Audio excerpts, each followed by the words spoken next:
오늘 하나님께서 우리에게 주신 말씀은 신약 성경 디모데후서 4장 17절로 18절의 말씀입니다. 디모데후서 4장 17절로 18절의 말씀을 봉독합니다. 주께서 내 곁에 서서 나에게 힘을 주심은 나로 말미암아 선포된 말씀이 온전히 전파되어 모든 이방인이 듣게 하려 하심이니 내가 사자의 입에서 건짐을 받았느니라. 주께서 나를 모든 악한 일에서 건져내시고 또 그의 천국에 들어가도록 구원하시리니 그에게 영광이 세세무궁토록 있을지어다. 아멘. 지난 수요일부터 우리는 그 사순절을 이제 사순절이 시작이 되어서 사순절을 지금 지내고 있는데 4월 21일이 이제 부활절인데 그 부활절까지 주님의 고난을 생각하는 이 기간을 보내게 됩니다.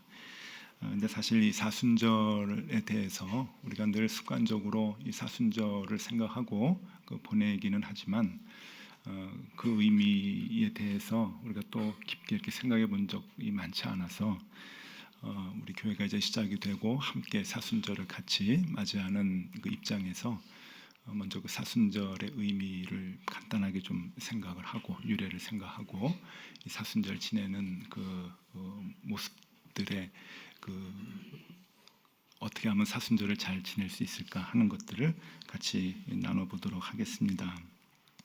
이 사순절을 이렇게 생각을 할 때 많이 이렇게 질문을 하는 게 있는데 왜 40일입니까? 하는 것도 이제 의문을 많이 갖고요. 그리고 왜 수요일 날 시작을 합니까? 제 수요일 그래가지고 이제 수요일부터 시작을 늘 하는데 이제 거기에 대한 의문을 갖는 분들도 이제 많이 계십니다.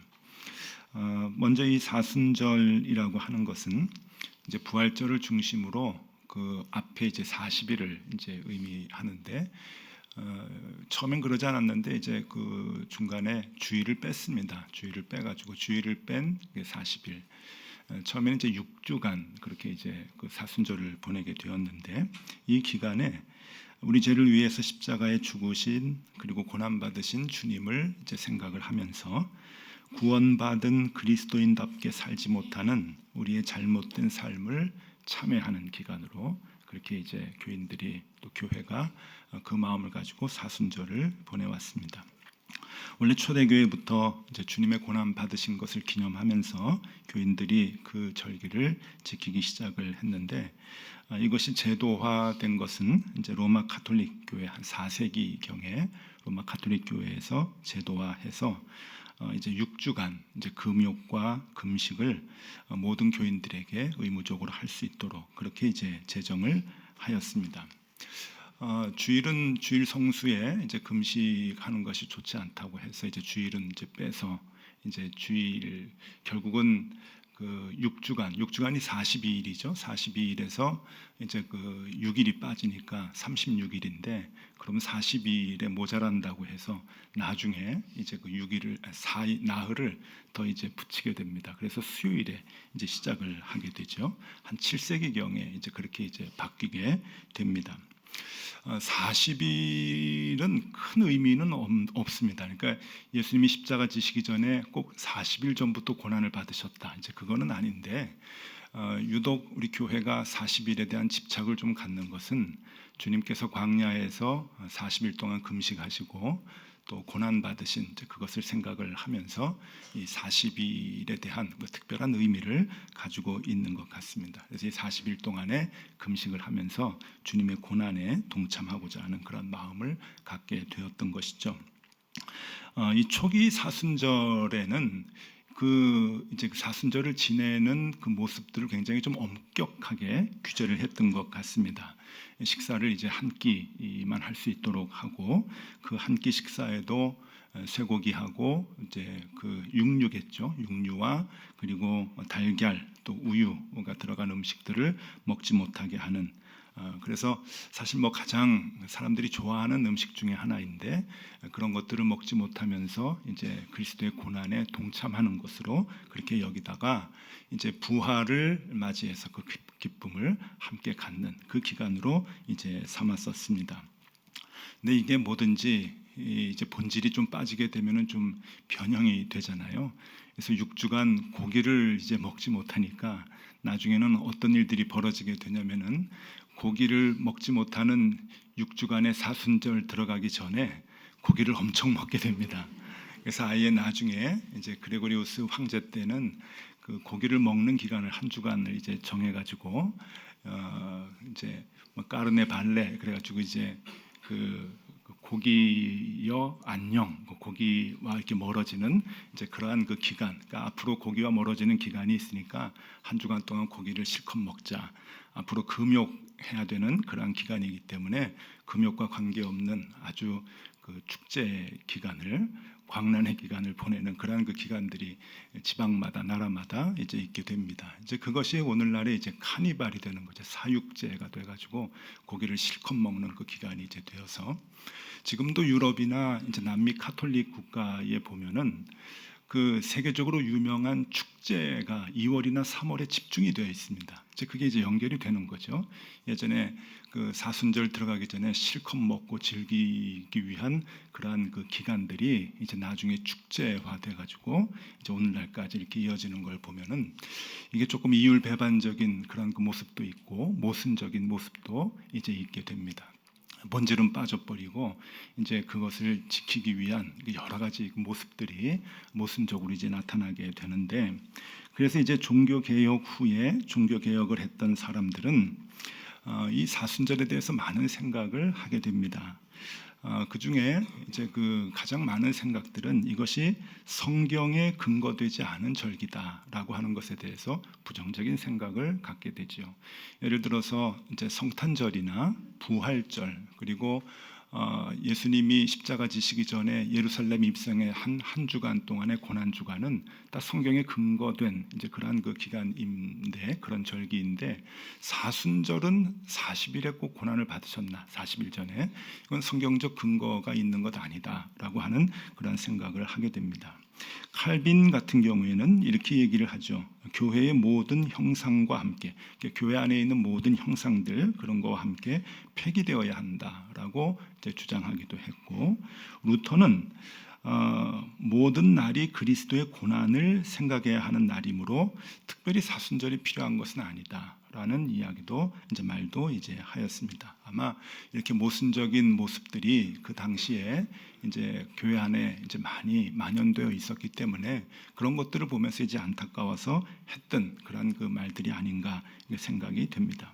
어쨌든 개혁교회의 공통적인 주장은 이 비성경적인 것에서 유래가 된 이 사순절이 위선으로 치달을 수가 있다라고 하는 그러한 그 걱정된 마음을 갖게 이제 되었다고 합니다. 그럼에도 불구하고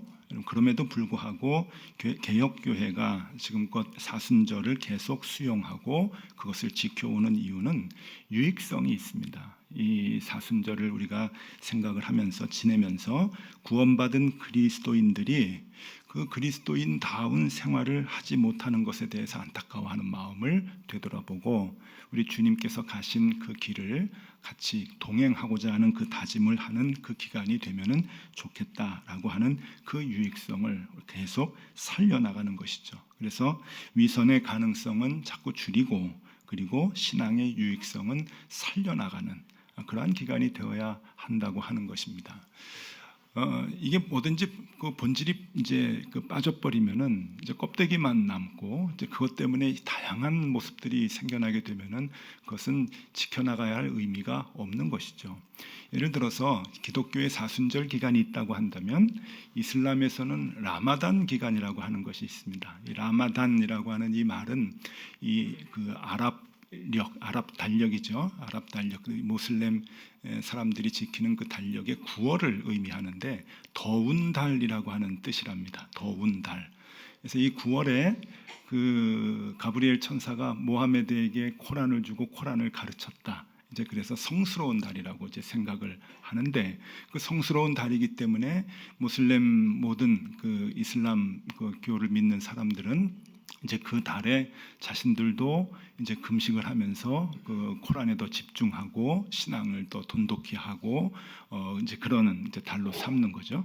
그래서 그 한 달 동안은 그 중동 지역이 옛날부터 전쟁이 많았던 지역인데 전쟁까지도 이제 쉬면서 이제 그렇게 그 신앙을 되돌아보는 기간으로 삼았다고 합니다.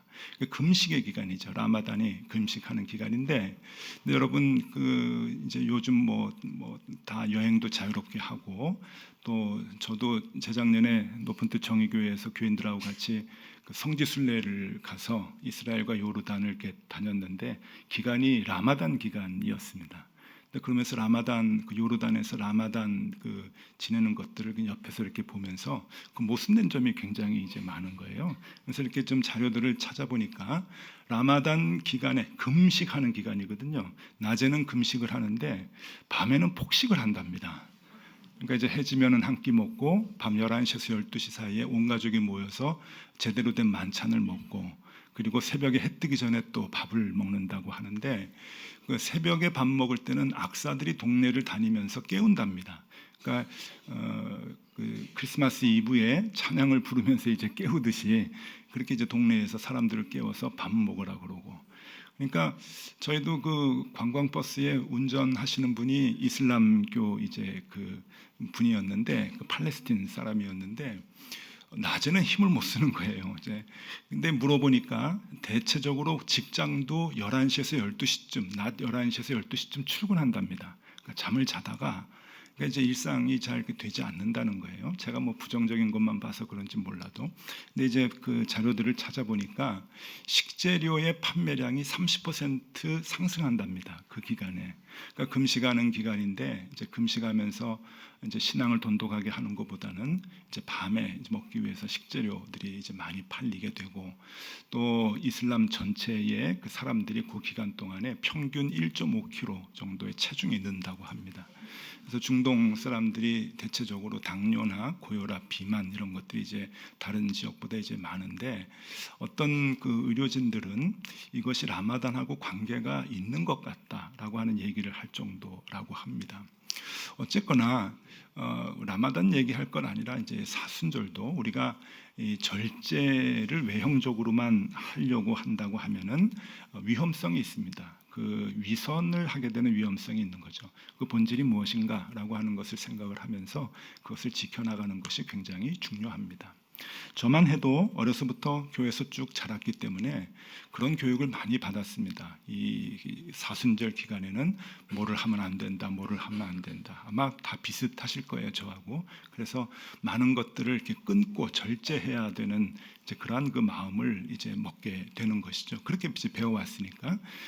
교회 역사로 보면은 뭐 고기도 끊고 우유 제품, 뭐 이제 달걀 제품 뭐 이런 것도 이제 다 끊었는데, 뭐 좋아하는 거, 그래서 대표적인 게 이제 금주겠죠. 교인들은 금주, 뭐 좋아하는 거를 끊고 또 그렇게 이제 신앙생활 하라고 이제 훈련을 받았습니다. 그래서 저는 청년 때 제가 참 좋아하는 게 커피거든요. 그래서 커피를 많이 끊었습니다. 근데 지금은 뭐 커피 잘 마시고 있는데 그렇게 훈련도 좀 받아봤고요. 또 어떤 분들은 나는 드라마 좋아하는데 드라마를 끊겠다, 뭐 영화 좋아하는데 40일 동안 영화 안 보겠다 하는 분들도 계시고, 또 최근에는 이제 그 몇 년 전부터는 이제 스마트폰 없으면 생활을 못 하잖아요. 그러니까 청소년들, 대학 청년들한테 이제 페이스북 하지 말자, 뭐 SNS 한번 끊어보자, 뭐 이렇게 해가지고 사순절 기간에 절제를 이렇게 그 연습하는 그러한 그 훈련도 다들 합니다만은 사실 그것이 그 사순절의 본질은 아닐 겁니다. 그래서 오늘 제가 우리 높은 뜻 덕소교회에서는 목사로서 이 자유함을 좀 선포해야 될 것 같아요. 그런 그 이제 외형적인 것보다는 더 중요한 그 이제 본질을 우리가 좀 지켜나가는 것이 좋겠다 하는 생각을 합니다. 예전에는 사순절 기간에 그 결혼식도 안 했어요. 믿음이 좋은 가정들은 결혼식 날짜를 잡을 때 어떻게 사순절 기간에 결혼을 할 수 있겠느냐, 그렇게 이제 그 가정들이 그렇게 생각하는 경우도 있는데, 또 반대로 교회가 사순절 기간에 아예 교회 문을 닫아놓고 결혼식은 못한다, 그렇게 이제 선언하는 교회들도 꽤 많이 있었습니다. 그래서 날짜 잡고 와도 사순절 기간에는 결혼식 못 해준다, 그러니까 예식장 가라고 이제 그런 교회도 이제 많이 있었는데, 그런 것보다 우리가 더 본질을 지켜나가는 것이 이제 무엇일까 하는 것을 오늘 생각해 보려고 합니다. 오히려 절제가 아닌 적극적인 생각을 우리가 하면 좋겠다 하는 생각이고요. 주님이 가셨던 그 길을 우리가 배우고, 그리고 우리가 분주한 일상 때문에 그 길을 가지 못하는 것을 참회하고, 우리도 그 길을 함께 걸어갈 수 있도록 깊이 생각하는 그 기간이 되면은 좋겠다 여겨집니다. 오늘 그래서 우리는 그 두 가지만 좀 생각을 해보려고 합니다. 앞으로 이제 시간들이 좀 많이 있으니까 사순절 기간에 우리들이 뭘 해야 될까 하는 것들을 차근차근 좀 얘기를 드리려고 그러는데, 오늘은 두 가지, 이 사순절 기간에 두 가지 적극적인 생각을 좀 하면 좋겠다 여겨지는데, 첫 번째는 주님이 우리와 함께 하신다 하는 생각을 더 확신 있게 하시면 좋겠다 는 것입니다. 오늘 디모데후서 4장 17절에 보면은 17절을 제가 읽어드리겠습니다. 주께서 내 곁에 서서 나에게 힘을 주심은 나로 말미암아 선포된 말씀이 온전히 전파되어 모든 이방인이 듣게 하려 하심이니 내가 사자의 입에서 건짐을 받았느니라. 여기서 사자는 그 라이온을 얘기합니다. 그 사자의 입에서 건짐을 받았다. 그 위태로운 위험에서 내가 건짐을 받았다 하는 말씀입니다. 사람이 여러 가지 상황에서 외롭고 힘든 경우가 많이 있는데, 제일 힘들 때가 언제일까요?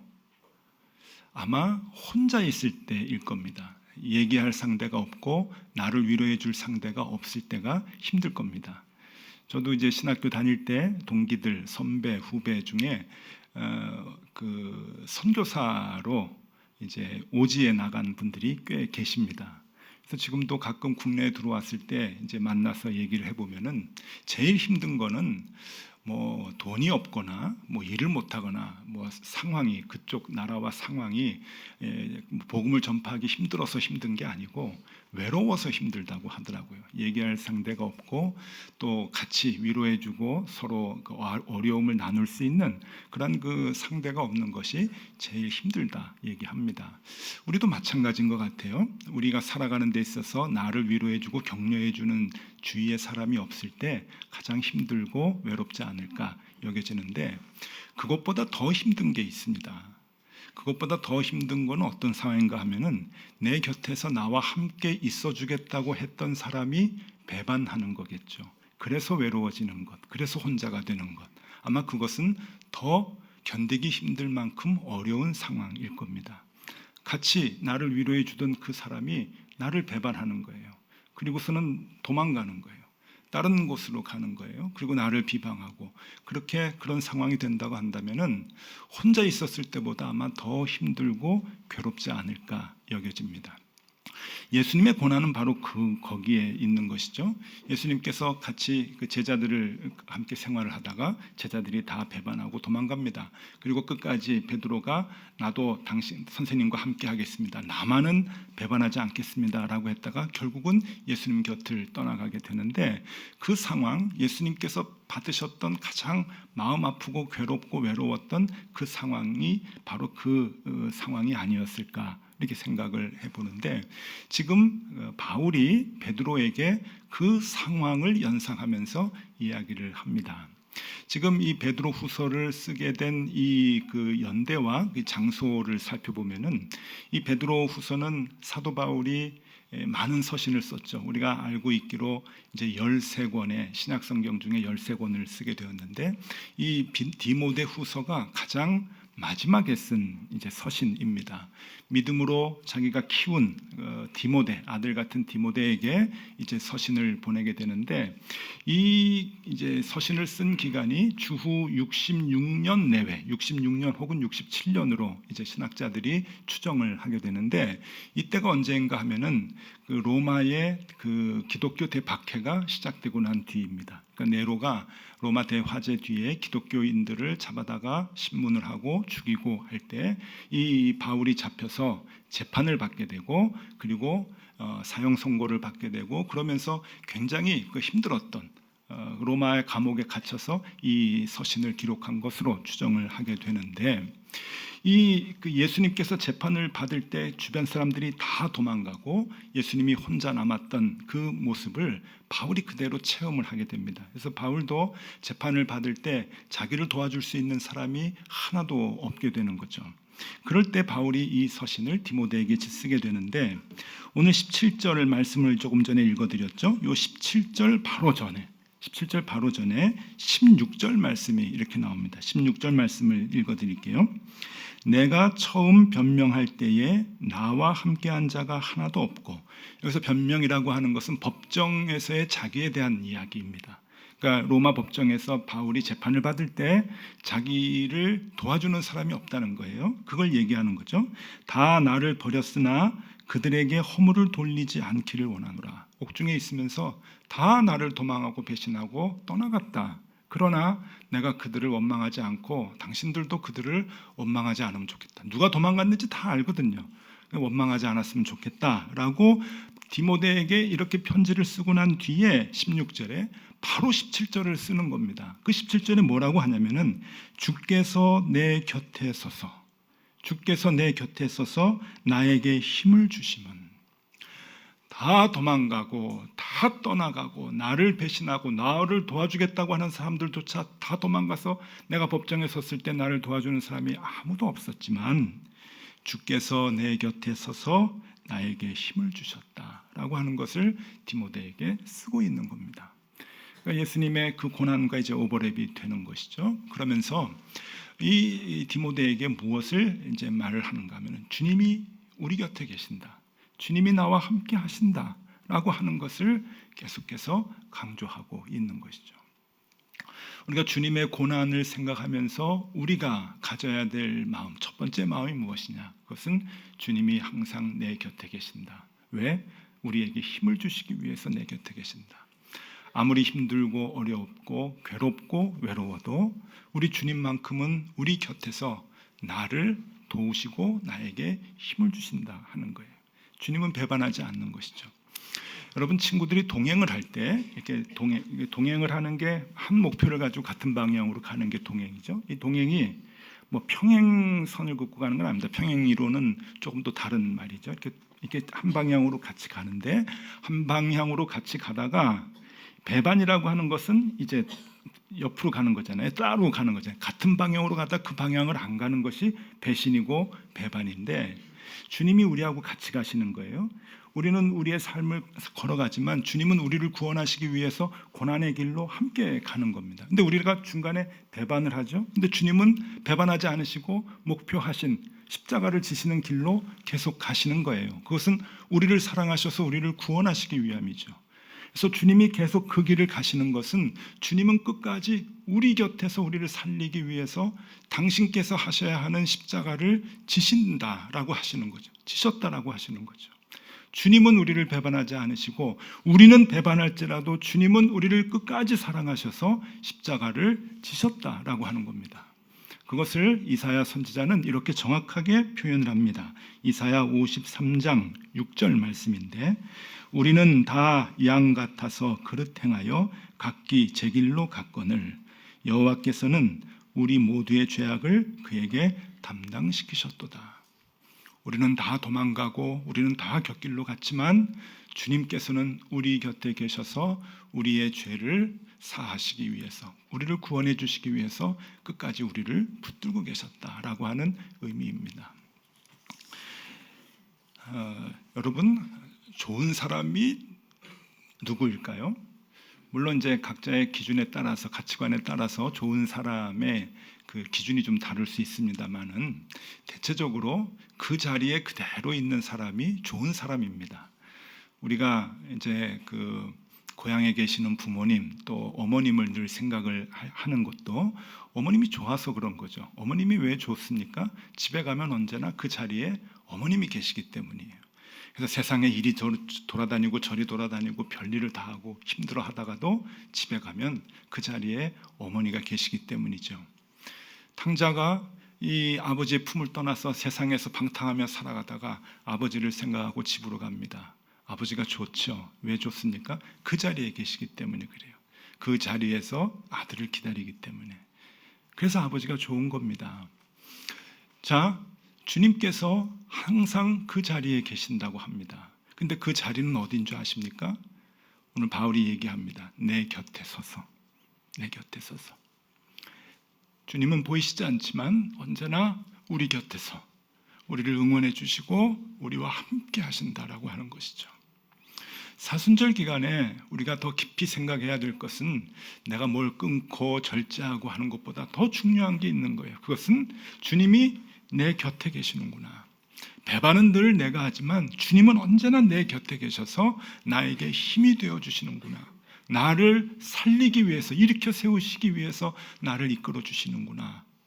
보이지는 않지만 언제나 내 곁에서 주님의 숨결을 나에게 들려주시는구나 라고 하는 것을 깨달을 수 있어야 되는 거죠. 이 사순절 기간에 여러분들께서 우리 주님이 내 곁에 계심을 많이 느끼면 좋겠습니다.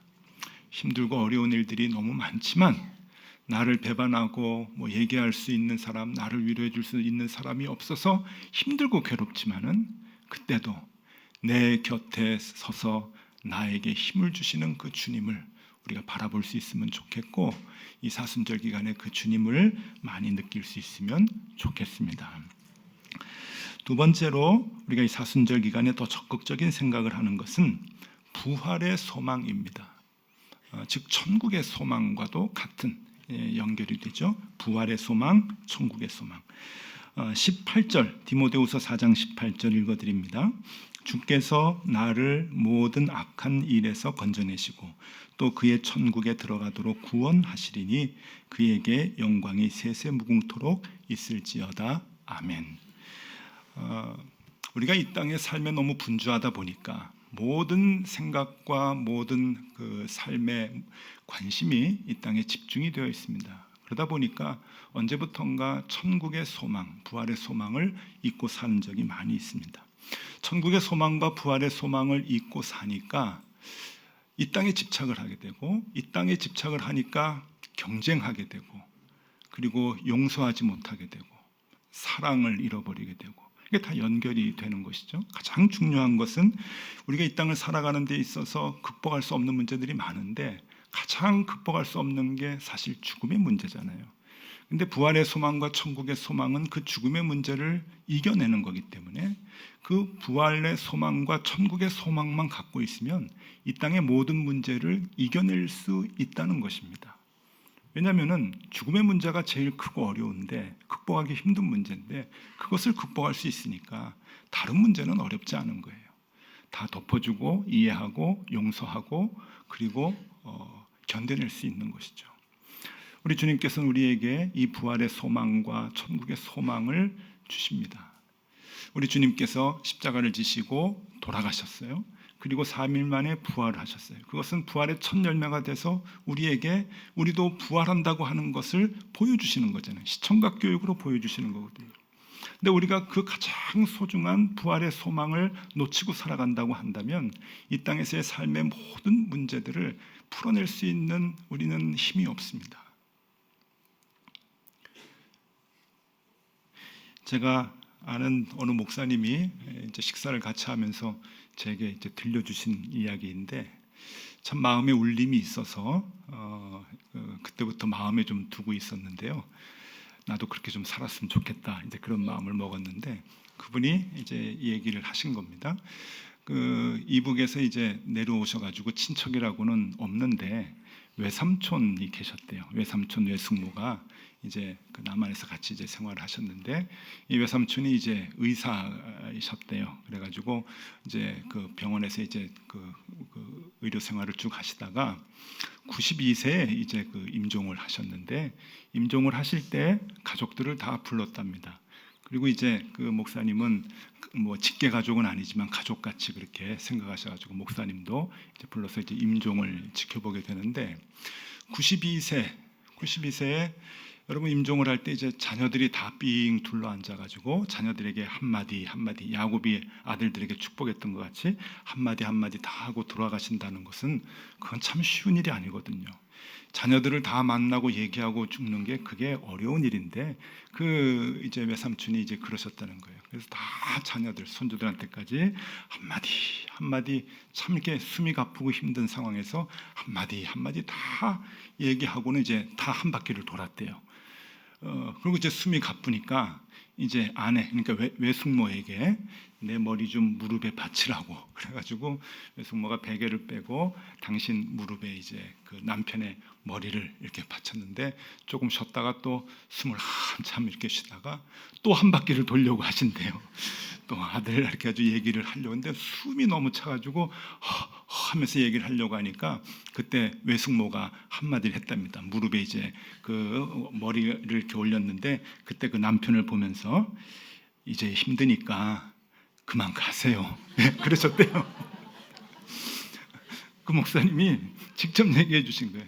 그만 가세요. 그러니까 있었던 자녀들이 예, 그렇게 하세요. 그래가지고 가셨답니다. 92세니까 가능하죠? 아니에요, 여러분. 100세여도 이제 그만 가세요. 그 말 못합니다. 그게 믿음의 가정이니까 가능한 거예요. 제가 그 얘기를 듣고 저는 그런 얘기 들으면 욕심이 나거든요. 나 저거 좀 해봐야 되겠다 하는 생각이 드는 거예요. 내가 죽을 때 우리 아이들이 아빠 여기 걱정하지 말고 빨리 가세요라고 얘기할 정도면 얼마나 좋을까. 여러분 그게 한 가정의 믿음의 신앙의 고백이 있어야 되는 거거든요. 천국의 확신이 있어야 할 수 있는 얘기들이에요. 맞죠? 그게 92세기 때문에 할 수 있는 게 아니에요. 천국의 소망이 확실히 있기 때문에 이렇게 힘드니까 그만 얘기하고 먼저 가세요. 우리 잠시 있다 또 다 볼 텐데. 믿음이 조금 더 있으면 70세 때도 가능합니다. 아세요? 거기에 믿음이 조금 더 있으면 50대에도 가능한 거고요. 믿음이 더 있으면 30대에도 가능한 거고 믿음이 더 있으면 10대 때도 가능한 거예요. 그게 불가능한 게 아닙니다. 천국의 소망은 우리에게 절망에서 죽음의 절망에서 소망과 희망을 주는 거예요. 우리가 이 땅에 관심을 갖고 사니까 그걸 다 놓쳐버리는 거죠. 가장 중요한 것들을 놓쳐요. 죽음에 대해서 우리가 극복할 수 있으면 딴 문제는 다 극복할 수 있습니다. 여러분 사순절에 우리 그 마음을 가지면 좋겠어요. 그래, 우리는 다시 살지. 우리는 천국이 있지. 이 땅에서 분주하게 살지만 그래 용서 못할 게 어디 있나. 그래 극복하지 못할 게 어디 있나. 이해하지 못할 게 어디 있나. 아둥바둥 경쟁하면서 살 게 뭐가 있나. 그렇게 그 사람 미워하면서 살 게 뭐가 있나. 그 마음을 우리가 가질 수 있게 되는 거예요. 여러분 사순절은 특별한 절제의 기간이 아닙니다. 우리 주님이 늘 내 곁에서 나에게 힘을 주신다 하는 것 더 깊이 생각하고 천국의 소망을 갖고 이 땅에 있는 모든 문제들을 조금 한 번 더 덮어주고 또 극복하고 힘들고 괴로웠던 것들을 이겨내면서 살아가는 것, 이 사순절 기간에 받는 은혜입니다.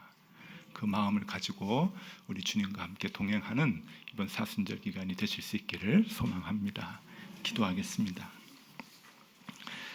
주님, 고난받으신 사순절이 오늘 2019년을 사는 우리의 삶에서 의미 있게 되살아나게 하여 주시옵소서.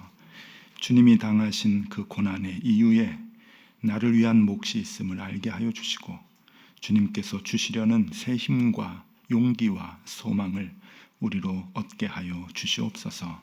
예수 그리스도 이름으로 기도드리옵나이다. 아멘.